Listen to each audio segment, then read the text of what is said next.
ಅಡುಗೆ ಮಾಡೋಕ್ಕೆ ಟೈಮ್ ಇರಲ್ಲ, ಹಸಿವಾಗ್ತಾ ಇರುತ್ತೆ, 5 ನಿಮಿಷದಲ್ಲಿ ಏನಾದ್ರಪ್ಪ ಮಾಡ್ಕೊಳ್ಬೇಕು ಅಂತಿದ್ರೆ ಒಂದೇ ಒಂದು ಸೌತೆಕಾಯಿಯಿಂದ ನಮ್ಮ ಕರ್ನಾಟಕದ ಸ್ಪೆಷಲ್ ಸೌತೆಕಾಯಿ ತಂಬಳಿನ ಒಮ್ಮೆ ಈ ಥರ ಮಾಡ್ಕೊಂಡು ನೋಡಿ, ತುಂಬಾ ಟೇಸ್ಟಿಯಾಗಿರುತ್ತೆ.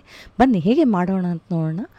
ಮೊದಲಿಗೆ ಒಂದು ಸೌತೆಕಾಯಿನ ಸಿಪ್ಪೆ ತೆಗೆದುಬಿಟ್ಟು 1 ಕಪ್ಪಿನಷ್ಟು ಮಿಕ್ಸಿ ಜಾರ್ಗೆ ಹಾಕ್ಕೊಂಡು, 1 ಚಿಕ್ಕ ಕಪ್ಪಿನಷ್ಟು ತೆಂಗಿನಕಾಯಿ, ಹಸಿಮೆಣಸಿನ್ಕಾಯಿ ಒಂದು 3ರಿಂದ 4, ನಿಮಗೆ ಖಾರ ಎಷ್ಟು ಬೇಕೋ ಅಷ್ಟು ಹಾಕ್ಕೊಳ್ಳಿ, ಜೀರಿಗೆ 1 ಚಮಚ, ಕರಿಮೆಣಸು ಪೌಡ್ರು 1/4 ಚಮಚ, ಕೊತ್ತಂಬರಿ 1 ಚಿಕ್ಕ ಕಪ್ಪು, ಶುಂಠಿ 1 ಚಿಕ್ಕ ಪೀಸು. ಇದನ್ನೆಲ್ಲ ನೀರು ಹಾಕಿ ನುಣ್ಣಕ್ಕೆ ರುಬ್ಕೊಳ್ಬೇಕು. ಕೇವಲ ಮಿನಿಮಲ್ ಇಂಗ್ರೀಡಿಯೆಂಟ್ಸಿಂದ ತುಂಬಾ ಕ್ವಿಕ್ಕಾಗಿ ಈ ರೆಸಿಪಿನ ಮಾಡ್ಬೋದು. ನಂತರ ರುಬ್ಬಿರೋ ಮಸಾಲೆನ ಒಂದು ಪಾತ್ರೆಗೆ ಹಾಕ್ಕೊಂಡು ರುಚಿಗೆ ತಕ್ಕಷ್ಟು ಉಪ್ಪನ್ನು ಹಾಕಿ, ನಾನು ಇಲ್ಲಿ 1/4 ಲೀಟ್ರಷ್ಟು ಮೊಸರನ್ನು ಹಾಕ್ಕೊಂಡಿದ್ದೀನಿ. ಈ ಮೊಸರನ್ನು ಹಾಕಿ ಚೆನ್ನಾಗಿ ಇದನ್ನು ಮಿಕ್ಸ್ ಮಾಡ್ಕೊಳ್ಬೇಕು. 1ರಿಂದ 1.5 ಕಪ್ಪಷ್ಟು ನೀರು, ನಮಗೆ ಎಷ್ಟು ತೆಳು ಬೇಕು ಅಷ್ಟು ತೆಳುವನ್ನು ಮಾಡ್ಕೊಳ್ಬೇಕು.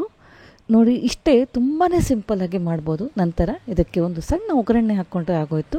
1 ಚಮಚ ಎಣ್ಣೆ, 1 ಚಮಚ ಸಾಸಿವೆ, ಮೆಣಸಿನ್ಕಾಯಿ 1-2 ಒಣಗಿದ ಮೆಣಸಿನ್ಕಾಯಿ, ಕರ್ಬೇವಿನ ಸೊಪ್ಪು 1 ಕಡ್ಡಿ, ಹಿಂಗು 1/4 ಚಮಚ. ಇದನ್ನೆಲ್ಲ ಹಾಕಿ ನಾವು ಸೌತೆಕಾಯಿ ರುಬ್ಬಿರೋ ಮಸಾಲೆನ ಅದಕ್ಕೆ ಹಾಕಿ ಅನ್ನದ ಜೊತೆ ಸವಿತಾ ಇದ್ದರೆ ಅದ್ರ ಮಜಾನೇ ಬೇರೆ ಇರುತ್ತೆ.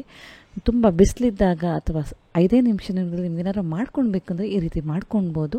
ಒಮ್ಮೆ ಖಂಡಿತ ಅನ್ನದ ಜೊತೆ ನೀವು ಟ್ರೈ ಮಾಡಿ ನೋಡಿ, ತುಂಬಾ ಟೇಸ್ಟಿಯಾಗಿರುತ್ತೆ. ಜೊತೆಗೆ ಹಪ್ಪಳ ಸಂಡಿಗೆ ಇದ್ದರೆ ಇನ್ನೂ ಟೇಸ್ಟ್ ಜಾಸ್ತಿ. ಇಂತಹ ಇಂಟ್ರೆಸ್ಟಿಂಗ್ ರೆಸಿಪೀಸ್ಗಾಗಿ ನಮ್ಮ ಸತೀಶ್ ಕಿಚನನ್ನು ಲೈಕ್, ಶೇರ್, ಸಬ್ಸ್ಕ್ರೈಬ್ ಮಾಡೋದನ್ನು ಮರಿಬೇಡಿ.